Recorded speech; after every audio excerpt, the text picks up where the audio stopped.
Hello, hello! So Cinderace is my absolute least favorite final evolution for a starter Pokemon ever, but we're going to ignore my distaste today and have a nice, positive video. I mean, after all, even the worst Mons still do something right, besides those ones. And Cinderace is pretty well inspired. I mean, most of the fire starters are. They tend to all have a little more effort put into them, you know? Likely because fire is cool. Kids like fire. It's always rad. It's so yeet lit. This is all Charizard's fault, really. It's easily one of the most popular Pokemon of all time. It set the bar really high early on. The only starter that has surpassed it is Greninja. So at least it's not another fire type. So what does this soccer-playing rabbit have going for it that makes it worthy of its own video? Well, let's get into it.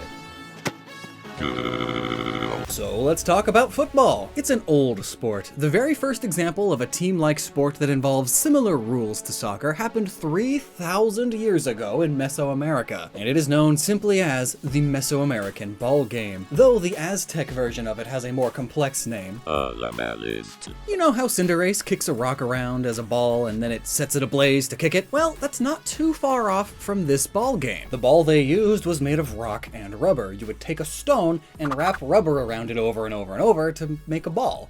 Though there have been some discovered that are solid rubber, and some that even use a human skull instead of a rock. But that's dark. But for many, this game was more than merely a simple game. It had a lot of religious significance. The rock ball represented the sun, and the two sides of the court were the heavens. It was day and night, and the game was played to keep the sun moving. More specifically, they would take the captain of the losing team and sacrifice them to keep the sun moving. Yeah, soccer players went from fighting for their lives to you breathe on them funny or call them a name and they fall over. But hey, at least we aren't playing a sport to sacrifice people anymore, so that's good. Now we just sacrifice basic human decency. But for sure, keep that ball is the sun part in mind, because we will come back to that. You're smart. I'm sure you see where it'll pop up again. Shuttlecock is an Aztec group of divine rabbits that get together a lot and drink and party and celebrate basically everything, any chance they can get. And that makes sense. Soccer is the biggest sport in the world. Do you know how crazy people get with their drunken parties when the World Cup happens? But elsewhere on the globe, the next step in our football evolution goes to China in the 2nd and 3rd centuries. This sport, called Kuju, used a round ball and was played on a square field, and it was so popular that it spread all over Asia, even to Japan, where it was played in ceremonial events, parties, and things. Then later on, Greece and Rome played a similar sport. The Greeks' balls were leathery and vigorously slapped other balls. But that's beside the point. Always gotta go for that low-hanging fruit. The sport was Episkyros, and the ball they played with was made of leather and filled with leather straps until the Romans later learned how to fill them with air. They were pretty advanced for the time, really. But in Rome, the sport was now called harpastum, and it became very big, filled huge arenas in front of crowds, and spread across their whole empire, which includes modern-day Britain. You know, the place that Galar is based on, and every Gen 8 Pokemon is British. Fast forward to the 12th century, we now have medieval soccer. During this time, it was played in meadows and involved kicks, but also punching, and in general, was a much more rough and tumble sport, sort of like modern soccer, with some extra rugby bits thrown in. But, fun fact, Cinderace reflects this by knowing Fire Punch and Sucker Punch. This sport also involved a lot of people and huge areas to play in, and it was banned for a while because people were having street brawls while playing the game. Other similar forms of the sport popped up here and there until we got two sports evolved from in this primordial ball game: rugby and modern soccer.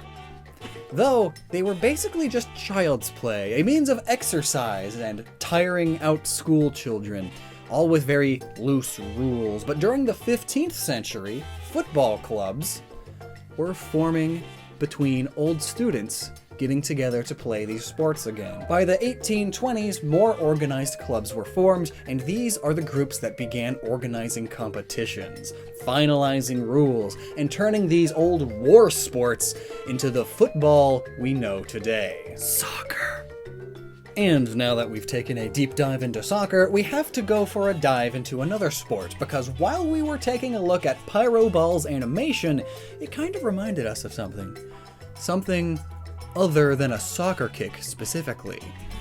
Let's go back to that Chinese sport, Kuju, and find an alternate route in the evolution of ball games. Kuju, which I've been mispronouncing this entire time, Kuji is a bit closer, it was similar to football. So similar, in fact, that FIFA recognizes it as the earliest form of the sport. I mean, it's a field, 2 teams, you kick a ball and aren't allowed to use your hands, and you get the ball into the other team's net. Yeah, that's just football. And it was used by soldiers for military training. Then, for over 1,000 years, this sport made its way all around Asia, and this game had gotten many names.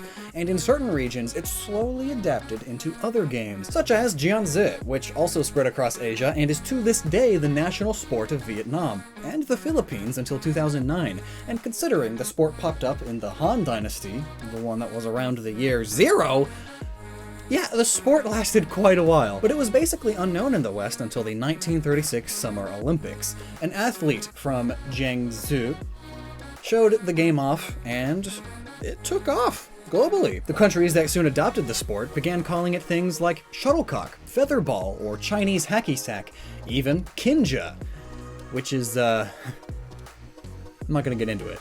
Then, in the 1961 International Film Festival, a film called The Flying Feather was presented about the sport, and it won the gold medal, which of course meant that it got a lot of attention, which of course meant that afterwards, this sport got bigger. And it was starting to be taught in European classes to teach kids how to play it, which of course only made it grow more as the generations continued on. And in 1999, the International Shuttlecock Foundation was formed in Hungary, and it then hosted the first championship. But anyway, this is all just to justify that this still B-tier sport has a potential inspirational purpose in Cinderace. I mean, if you look at the game, you can see plenty of normal kicks, and lots of kicks just like the way Cinderace kicks when he's doing his big ball attack. There's even the kicks that act like a volleyball spike. But now, let's talk about something more British. Badminton is a very British sport that also involves a shuttlecock, yeah? But originally, it was played with balls of wool, but this was eventually swapped with the shuttlecock. The early version of the sport was called Pune, after the town Pune. And again, this sport has ties to the military. But by the 1870s, soldiers coming back to the UK started making badminton clubs. But honestly, we've talked enough about sport federations, so let's move on. But it turns out, we have some interesting ties to mythology here too. And if you know anything about Chinese mythology, you will know about a famous white rabbit who brews the alchemic elixir of life. And that rabbit lives on the moon with Chang'e. But Cinderace has ties to the sun, more so far, not the moon. But Chang'e's husband has ties to the sun. Basically, the story goes, once upon a time there were suddenly 10 suns in the sky, and that obviously caused a lot of problems. So the Jade Emperor asked Ho Yi to deal with it. So Ho Yi went down to Earth and drew his bow and fired 9 arrows and shot down 9 of the suns. Each one fell to the earth in the shape of a golden crow with 3 legs. The Jade Emperor got angry at him, though, and his wife, because those sons were actually his kids. And so, as punishment, they lost their godliness and fell down to earth. But then eventually found the elixir of immortality, and were originally going to split it, but because of shenanigans, Chang'e ended up drinking it and got banished to the moon with the rabbit. And she lives there now.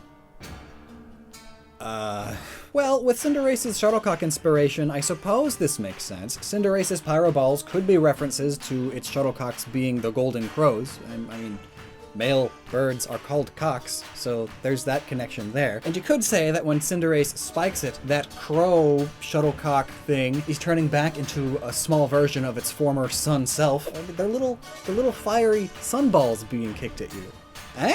And if you want to squint a little bit, You could say that with its G-Max form, the crows are finally turning back into the suns they once were. It's super big. You can see it in the pyro ball's design.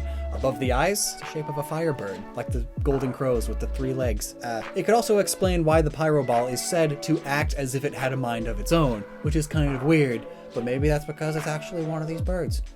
But to tie all of this in a nice little bow, we can return to Aztec mythology. This is the god of war and is also the sun. He was also who the Mesoamerican ball game would often be played for. The human sacrifices to help the sun, him, continue to spin and to achieve victory in battle and have celebrations with all of the rabbit gods. And not only was his mother impregnated with him by sweeping a ball of feathers, but his headdress is also the literal same shape and material as a shuttlecock and has these long downwards bits, just like Gigantamax Cinderace. But is that to say that Cinderace is all of these things?